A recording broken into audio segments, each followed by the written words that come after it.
Então, turma, nós vamos falar um pouquinho de um tema que é muito comum e que nós já falamos um pouco dele, e que durante esse curso todo nós estaremos sempre batendo na mesma técnica e na mesma tecla, porque é de suma importância, faz parte do cotidiano, do corriqueiro da nossa vida profissional de saúde, que é a limpeza do consultório odontológico. Eu sei que nós já falamos em algumas aulas atrás, iremos falar mais também em outras aulas que virão, porque é um tema que não tem jeito, que faz parte do dia a dia do consultório e é muito importante. Então eu gostaria também que vocês levassem bem a fogo e a ferro mesmo, principalmente na questão das descontaminações, da esterilização, de tudo que é um tema que é do começo ao fim, é super importante e precisa de uma atenção maior de cada um de vocês, apesar que muita coisa nós já até conhecemos. Por exemplo, preparação do ambiente. Após cada atendimento, os instrumentos deverão ser utilizados e higienizados e esterilizados após cada atendimento. Esses instrumentos deverão ser higienizados e esterilizados, não pode deixar passar.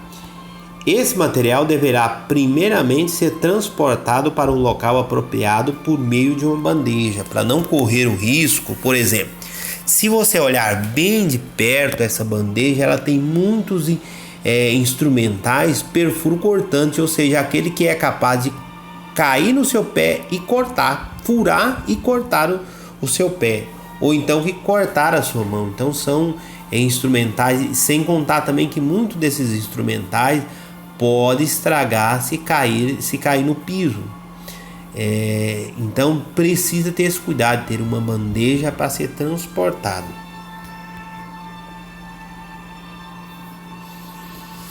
No local, os instrumentos deverão ser colocados numa cuba ultrassônica que deverá ser preenchida com água até o nível indicado no equipamento e detergentes enzimáticos, na proporção indicada pelo fabricante.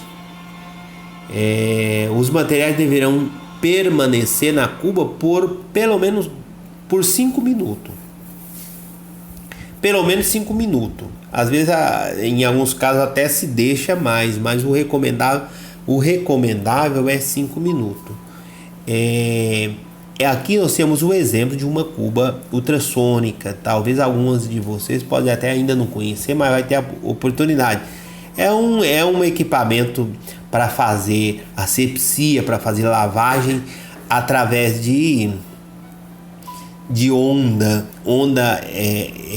eletromagnética que vai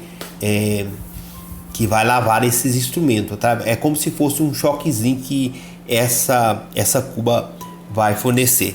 É um instrumento que não é muito caro, mas nem todos os consultórios têm. Eu, por exemplo, ainda não tenho. Brevemente quero comprar uma cuba dessa para mim. Quanto às superfícies, é importante, muito importante também. Para as superfícies que não podem ser descontaminadas facilmente, indica-se o uso de cobertura descartáveis, pois aumenta a eficiência do controle de infecção com menor gasto e redução do tempo para desinfecção.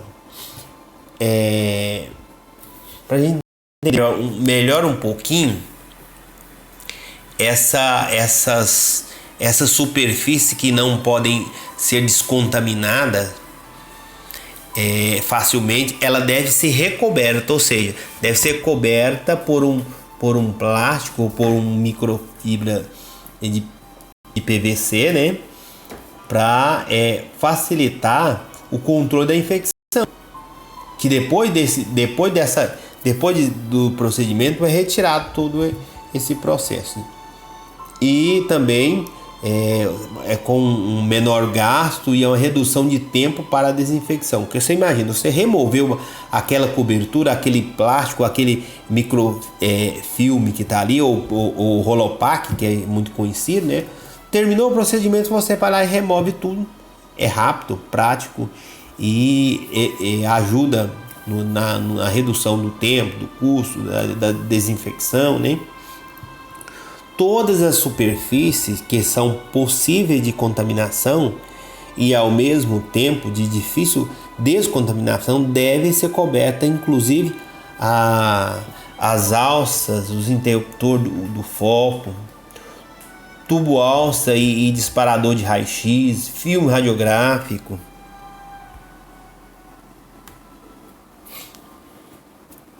As pontas de alta e baixa rodação, seringa tríplice, tudo precisa colocar o Rolopac, tudo precisa ser coberto. A haste da mesa auxiliar, o polimerizador, ponta da mangueira do sugador, ponta do aparelho ultrassônico, também a cobertura deve ser feita de material impermeável e descartada após o atendimento de cada paciente, podendo ser usada folha de alumínio, capa plástica, filmes e plástico de PVC.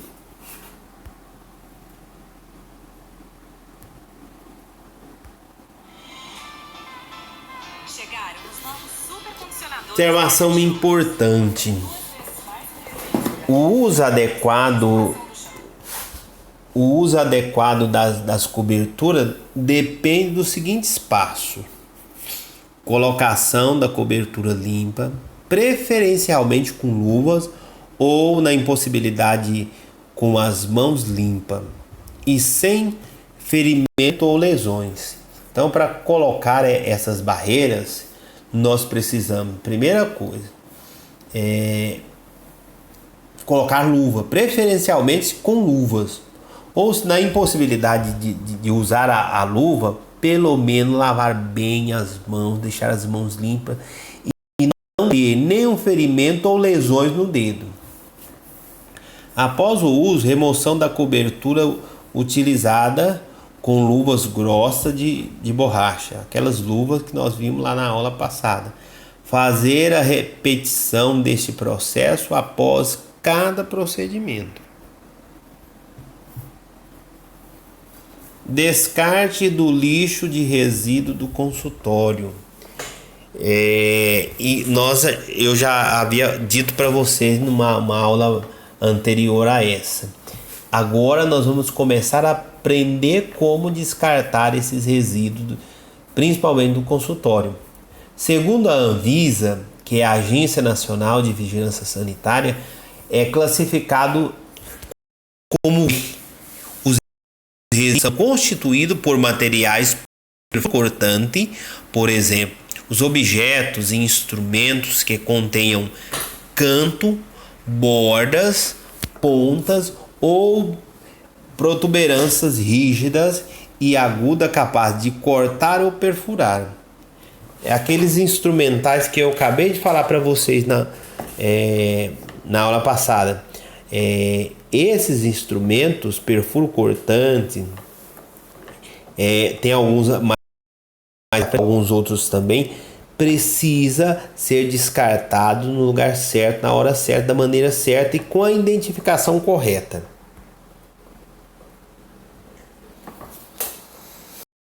Em outras palavras, podemos entender como o grupo E ou o grupo dos materiais perfuro cortantes. Quais são eles? As lâminas de bisturi, as lancetas, as micropipetas, as lâminas e laminulas, as espátulas e todos os utensílios de vidro quebrado no laboratório, pipeta, tubos de coleta de sangue, placas de Petri, lâminas de barbear, agulhas, scalpes, ampolas de vidro, broca, limas endodônticas, pontas diamantadas e outros similares com potencial de perfuração ou de cortes. É o que acabamos de falar. Todo esse material com essa capacidade, fios de sutura também, precisa ser descartado no lugar adequado. Aqui eu coloquei para você um Descarpac. Esse é o recomendado pela Anvisa, é o recomendado pela Vigilância Sanitária e tem toda uma normalização em cima desse descarte. Não é que eu preciso fazer isso, não. Existe uma norma, existe uma regulamentação que o não cumprimento dessa norma leva a punições, leva a multas. Então, esses tipos de materiais perfuro-cortantes, ele é considerado do grupo E e tem um descarte adequado. Então é preciso se colocar numa caixinha separada e com esse símbolo aí na parte inferior da caixinha você vai ver um símbolozinho branco com as pontas. Esse é o símbolo dos perfuro cortantes. É obrigatório em cada caixa, na lixeira. E essa lixeira também precisa ser trancada. Não tem que ter chave, não pode ter acesso. E tem também uma coleta específica, especial. Os cuidados com o coletor infectante e perfuro cortante. Isso aqui também precisa de prestar muita atenção, porque é importantíssimo.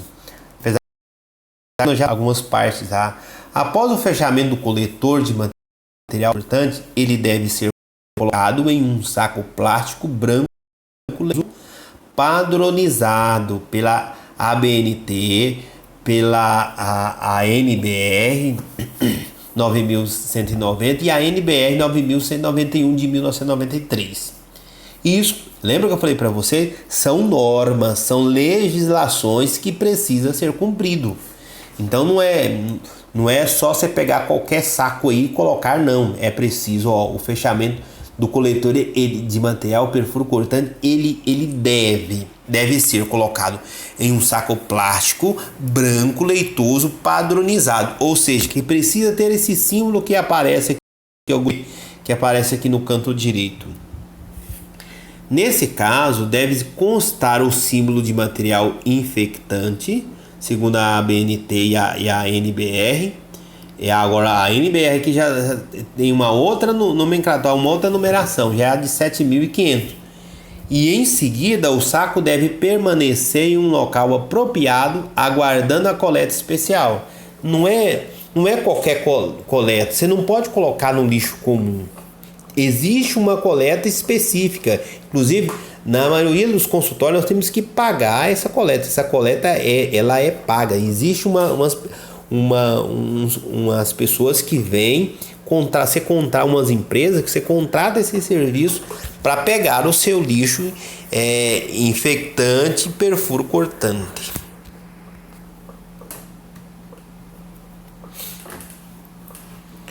O coletor deve ser usado adequadamente, deve conter, se possível, o desconectador.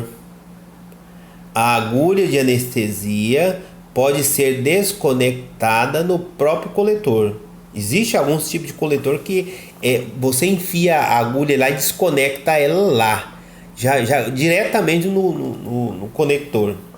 Nunca preencha o coletor acima da linha pontilhada. Existe uma norma, existe lá uma linha pontilhada que você deve observar e assegurar que aquele lixo tem que ir só até naquela linha pontilhada.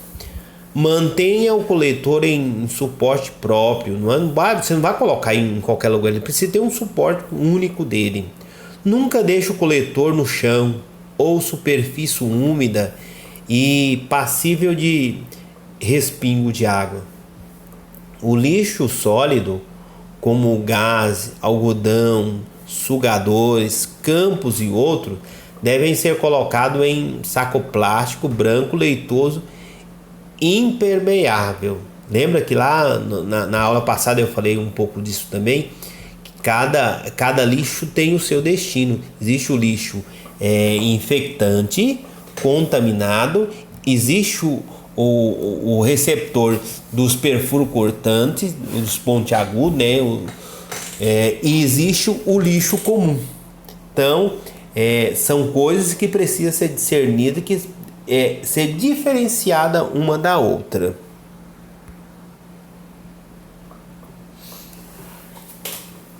O saco deverá ser preenchido somente em 2/3 do volume para facilitar seu fechamento.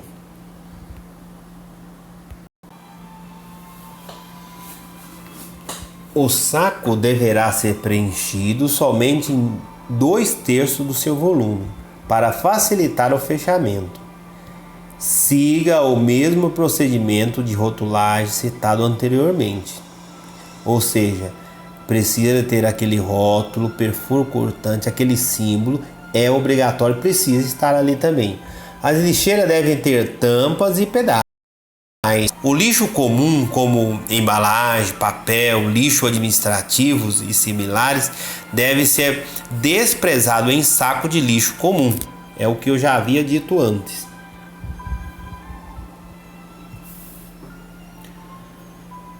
Norma de biossegurança na clínica odontológica. Tá vendo que nós estamos sempre falando de biossegurança, de norma?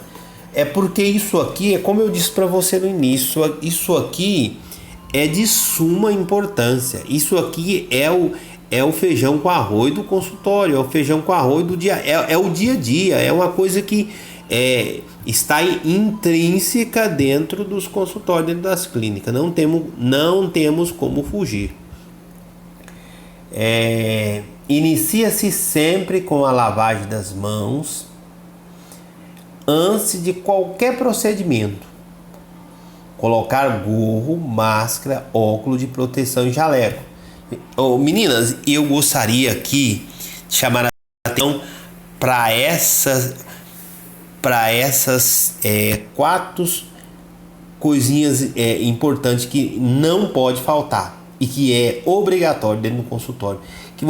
O dia que você tomar consciência disso, a sua vida mudará completamente. Inicia sempre com a lavagem das mãos.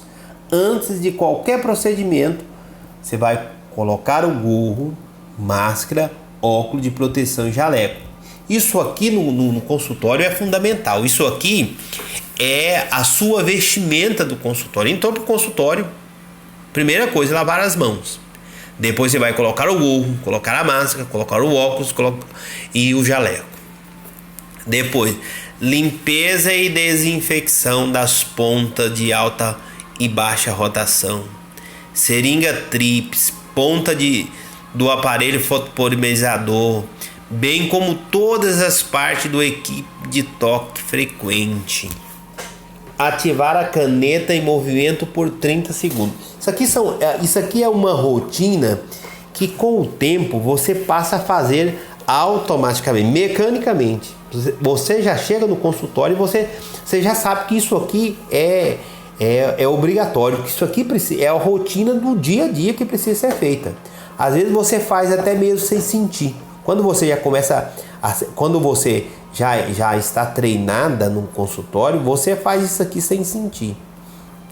Que é a limpeza, desinfecção das pontas de alta rotação, de baixa rotação, a seringa tríplice e aquela cobertura que nós falamos logo atrás. Aquela cobertura com papel, com um plásticozinho, com o microfibra de PVC, ou então o famoso Rolopac, precisa ser colocado principalmente na baixa da rotação, na seringa tríplice, na ponta do aparelho fotopolimerizador, que você está enfiando a ponta do aparelho fotopolimerizador na boca do paciente o tempo todo. De um paciente para o outro é preciso fazer essa troca e essa desinfecção. Outra coisa, ativar a caneta em movimento por 30 segundos. Exatamente para ser tirada dali os micro-organismos que porventura esteja ali. E outra coisa, quando nós terminamos os procedimentos, principalmente de um dia para o outro, de plástico, a gente lubrificar a caneta. Então, para que você não leve para dentro da boca do paciente aquele óleo da caneta, é preciso que você acione por 30 segundos essa caneta para tirar dali tudo que tiver ali dentro, principalmente todo o resíduo de óleo, ou então bactéria, ou de água que esteja ali de um dia para o outro. É preciso fazer isso sempre.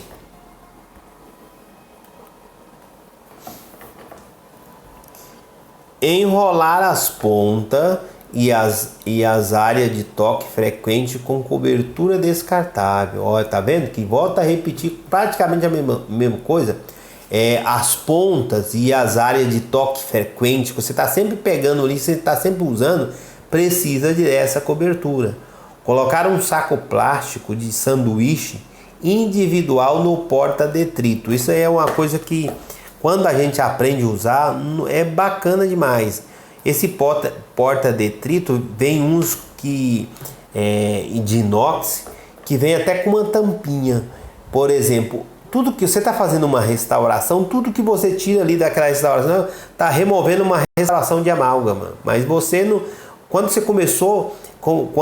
começou a tirar um pouquinho do dente, ali, aquela restauração sai inteira. Você vai lá, pega aquela restauração de amálgama, em vez de deixar ela cair lá na boca do paciente, você vai lá e coloca lá no porta-detrito. Sujou uma gás, você vai lá e coloca lá no porta-detrito.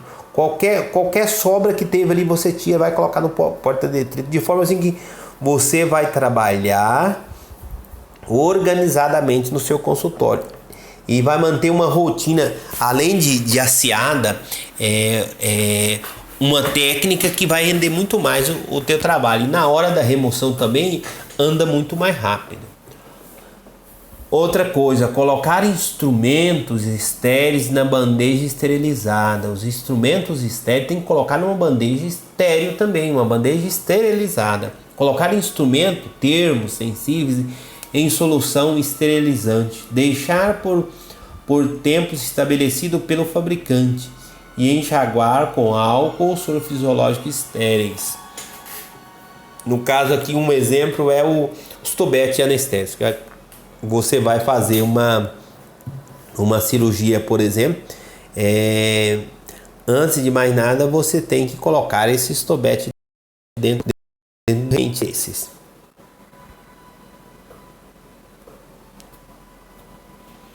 Instrumentos esterilizados devem ser mantidos em caixas fechadas até serem usados. Isso também é muito importante. Os instrumentais, você mantê-los numa caixa fechada, aumenta a proteção dos instrumentos e da esterilização. Lavar novamente as mãos, colocar luvas de látex descartável ou estéreis, escolhida de acordo com o procedimento a ser realizado. Durante o atendimento, evitar tocar outras superfícies com a luva contaminada. Caso haja necessidade, usar luva sobre luva de plástico descartável, ou seja, a luva de sobrepor. Esse item, esse penúltimo aí, durante o atendimento, evitar tocar outra superfície com a luva contaminada. Gente, isso é uma tragédia no consultório. Por muitas vezes eu me pego às vezes fazendo isso, e a gente precisa de policiar todos os dias, porque a luva de procedimento que você está usando na boca do paciente, você corre o risco de levar a contaminação para todas as partes do consultório, ou seja, aonde que você toca, ali fica micro-organismo, ali fica contaminado. Ali você pode passar até um patógeno desses qualquer aí, da hepatite B, por exemplo, e sem querer. Então é proibido deve evitar tocar em qualquer superfície com luvas contaminadas durante o atendimento e depois do atendimento.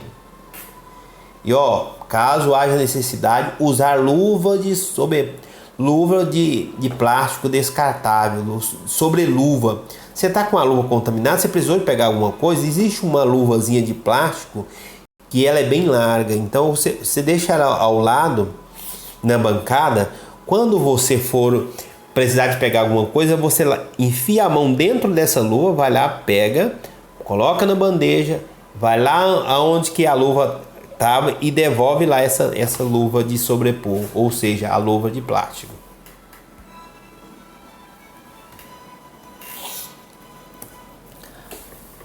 Aqui nós temos também uma rotina de procedimento entre pacientes. São coisas que nós já vimos também, mas como eu disse antes, vamos bater na mesma tecla muitas vezes, como aquele velho ditado: água mole em pedra dura até que fura. Até que aprenda, que a gente conceba essa ideia e coloque dentro da nossa cabeça essa rotina. E que às vezes muitos dos profissionais até hoje não conseguem ter essa rotina na sua vida de consultório. Por exemplo, retirar e descartar lavar as mãos. Gente, isso é uma rotina, isso tem que acontecer diariamente. Colocar a luva de limpeza, colocar a caneta de alta rotação em movimento por 15 segundos. Terminou tudo, tira tudo ali, acelera a alta rotação, coloca por pelo menos 15 segundos.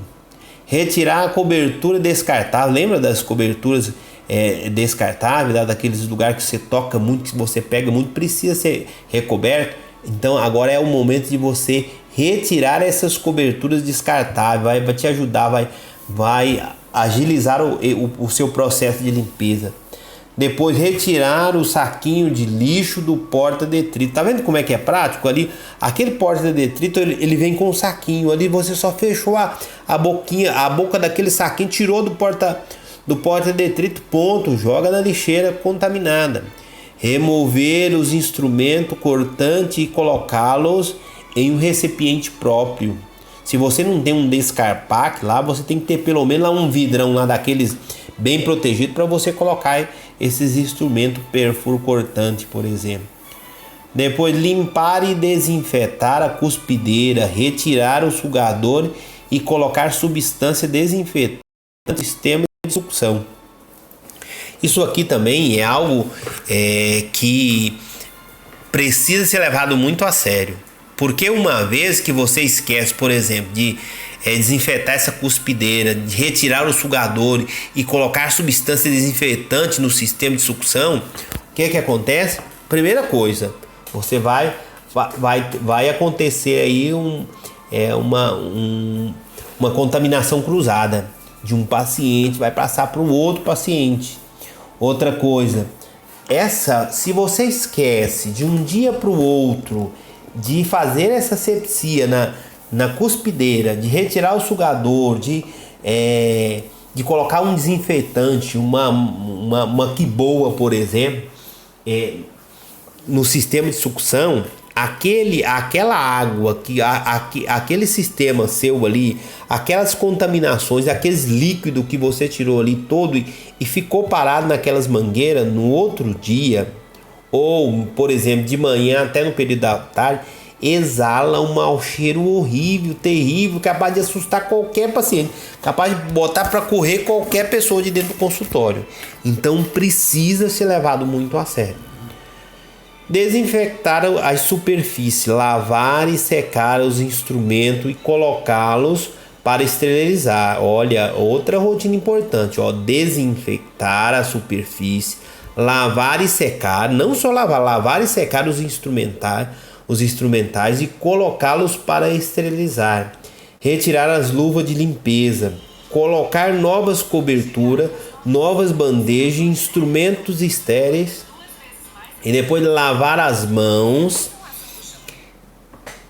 e colocar um novo par de luvas.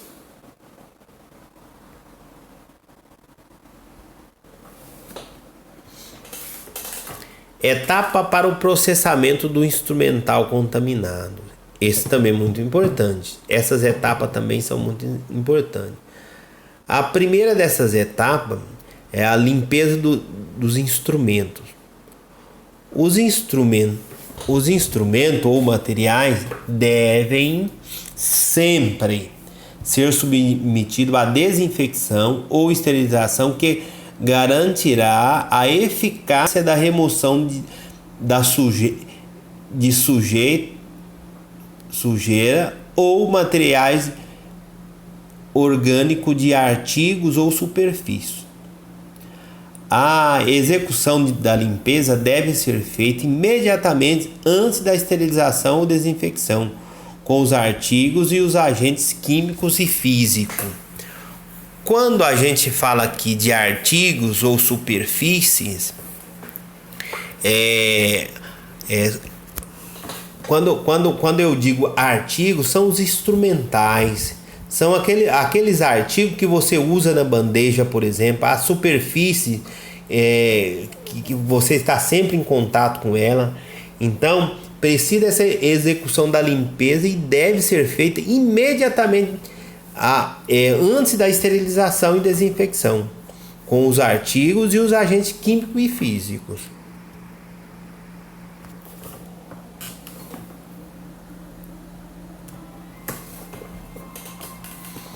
Método de limpeza. Esse método de limpeza, alguma de vocês me perguntaram alguns dias atrás. Eu não sei se eu dei a resposta adequada, mas vai ser uma oportunidade de a gente aprender agora também para a nossa vida, para facilitar a nossa profissão. São dois os métodos de limpeza. É a limpeza manual e a limpeza automática. Nós vamos ver os dois. A limpeza manual é realizada com água, sabão, detergente e ação mecânica que consiste na fricção dos artigos, ou seja, dos instrumentais e superfície com escova, pano, dentre outros. Essa é a limpeza manual. A pia para lavagem de instrumento deve ser destinada da pia para a lavagem das mãos.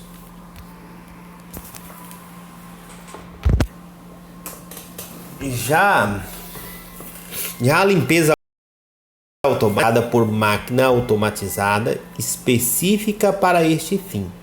Por exemplo, a remoção ou matéria orgânica ocorre pela ação mecânica, ou seja, onda de ultrassom, que nós já vimos lá há pouco tempo atrás, e jatos de água, térmica, calor e química, detergente, por exemplo. A imersão tem por objetivo a remoção das sujeiras e resíduos orgânicos dos instrumentos totalmente imerso por 15 minutos em solução detergente desincrustante diluídas.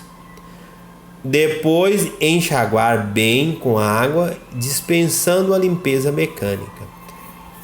É importante essa imersão, ela é muito importante. Porque quando nós terminamos, por exemplo, os procedimentos, um exemplo disso por exemplo, você faz uma cirurgia. Você acabou de fazer a retirada de um siso incluso, impactado, que deu muito trabalho. E aí você usou muito desses artigos, você usou muitos instrumentais e está todos, além de contaminado, carregado de restos de detritos e sangue coagulado, e você simplesmente fazer uma limpeza qualquer não vai funcionar. Então é preciso colocar de molho, é preciso acontecer essa imersão por 15 minutos, porque uma vez que você coloca lá 15 minutos esse material em detergente, desincrustante, esse resíduo será removido, será diluído e será removido. Aí o que você precisa depois é só enxaguar bem com água e dispensar a limpeza mecânica, ou seja, facilitar a sua vida.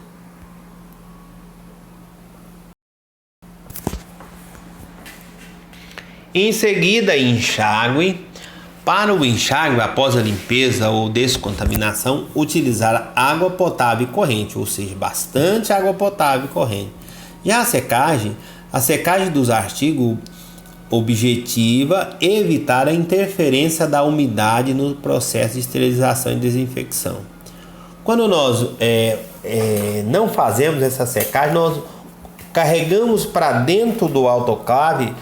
Eu não sei se vocês já sabem disso, eu já falei sobre isso, mas a autoclave ela funciona ela é utilizada na autoclave uma água destilada que não contém nenhum micro-organismo. Mas se você não seca esses artigos para depois colocar na autoclave, contaminando também essa autoclave e levando também umidade no processo de esterilização e desinfecção. Pode ser realizada por toalha de papel, secadora de ar quente e frio, estufa e regulada para este fim. Campo cirúrgico e esterilizáveis.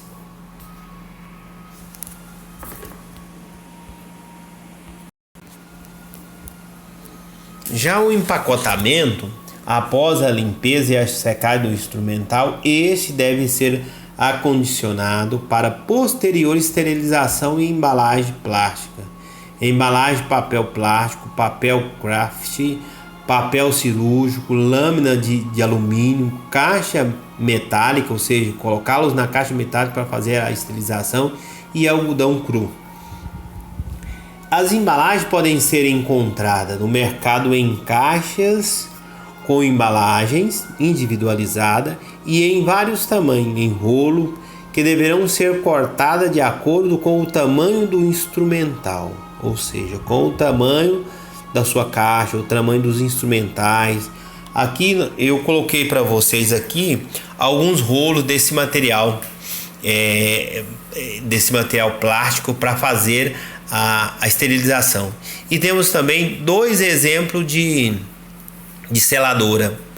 Uma seladora para selar as partes dessas embalagens. Isso aqui futuramente nós vamos ver com mais detalhes também. Esterilização. A esterilização é a destruição de todas as formas de vida microbiana, vírus, bactérias, esporos, fungos, protozoários e helmintos, por um processo que utiliza agentes químicos ou físicos. E o processo que promove completa eliminação ou destruição de todas as formas de micro-organismos presentes. Pode ser físico ou químico. No processo físico, por exemplo, aqui nós temos o exemplo de uma autoclave. Você vai pegar esses materiais, colocar nesse autoclave, vai colocar um pouco de água destilada e vai deixar por um tempo, uma certa temperatura. E depois esse autoclave vai jogar o restante, vai jogar fora o restante dessa água, né? E com o vapor e a temperatura vai matar todas as formas de micro-organismo. No processo químico nós temos o glutaraldeído de 2 a 3,2% líquido. Nós temos também o óxido de etileno, que é o gasoso, né? E método de esterilização utilizando diferentes meios físicos. Procedimentos indicados para a esterilização de instrumental utilizado na prática odontológica. Método tempo, aquilo que eu falei lá do autoclave, da estufa. Método para avaliar a eficiência do processo de esterilização, teste físico, por exemplo. Nós não só basta esterilizar, nós precisamos ter um método para saber se a nossa esterilização está sendo eficiente. Porque e apesar disso aí, nós temos também a vigilância sanitária, que a qualquer hora pode fazer uma visitazinha no consultório e a gente tem problema, por exemplo, os pacotes precisam ser datados, precisa ser bem lacrado. O teste físico, por exemplo, compreende o desempenho do equipamento e envolve a observação dos parâmetros como leitura da temperatura e pressão durante a fase da esterilização e a utilização de manômetro e registradores de equipamentos. Já o teste químico consiste em tiras de papel impregnada com tinta termocrômica que altera a coloração quando exposta à temperatura por tempo suficiente. É aquilo que eu acabei de dizer agora mesmo. São as normas que são os meios que nós temos para saber se a nossa esterilização está sendo feita de maneira correta. Por exemplo, quando eu coloco no autoclave um pacote datado, tudo identificado, aquele papel ele já vem com essa tinta termocrômica que com a temperatura ela vai mudar de coloração, mas ela está bem clarinha, com a temperatura ela vai ficar bem escura. E isso me garante que essa esterilização foi feita adequada, que essa temperatura também estava adequada. E sob pena de uma visita da vigilância sanitária ao consultório e encontrar alguma dessas irregularidades.